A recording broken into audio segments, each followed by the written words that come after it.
Well, with more on how this decision will affect students here in Saskatchewan, I'm joined now by Olivia Castellanos, who is the Associate Vice President International of the University of Regina. Thank you so much for joining me today. Thank you for inviting me. Give me a sense of how many students, Saudi Arabian students, we have here at the U of R. Yeah, at the University of Regina, we have around 152 students from Saudi Arabia.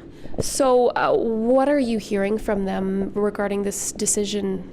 We're not hearing much from them right now. I think they are waiting to hear from their government to see what's going to happen. And then we're hoping that they reach our office to tell us more and to also seek for the assistance that they might need from us. So what do you think will happen to the students? Well, I think the students are going to be removed from the university. They will cancel perhaps the registration for the fall 2018. And I think also, and I'm hoping that they get a transfer to another university so that they can continue with their studies. Have you ever seen something like this happen before? No, not this sudden.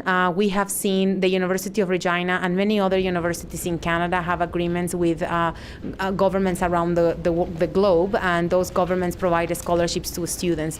What we have seen in the past is change of policy in their governments and scholarships being fade away or canceled within years. But usually what governments do, they support the students who are taking programs until they graduate, and they don't replenish the scholarship for new students coming. So a sudden removal of students in between programs is something that we have never seen before.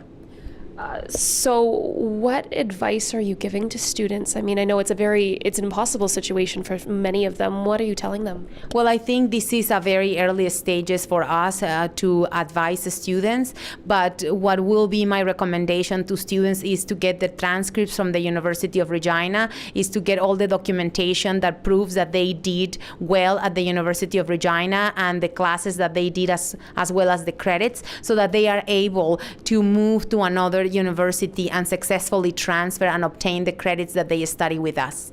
When did you find out that all this was happening? I just found out during the weekend because of the news. I was a little bit in disbelief at the beginning, but then when other news outlets were showing and demonstrating that this was real, then I start to be concerned about it. And I receive also phone calls from the media, so I thought it was going to be true.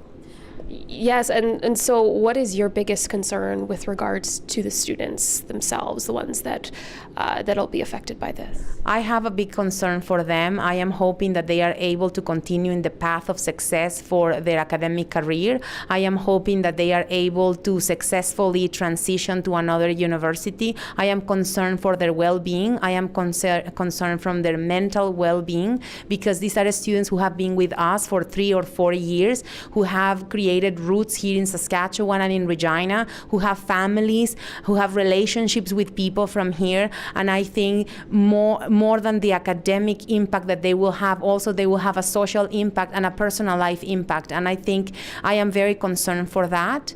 And it is my hope that the government, the Kingdom of Saudi Arabia, puts procedures and policies in place that are going to helpfully transition these students to whatever it is that they are going. All right, well, thank you so much for this today. No, thank you so much.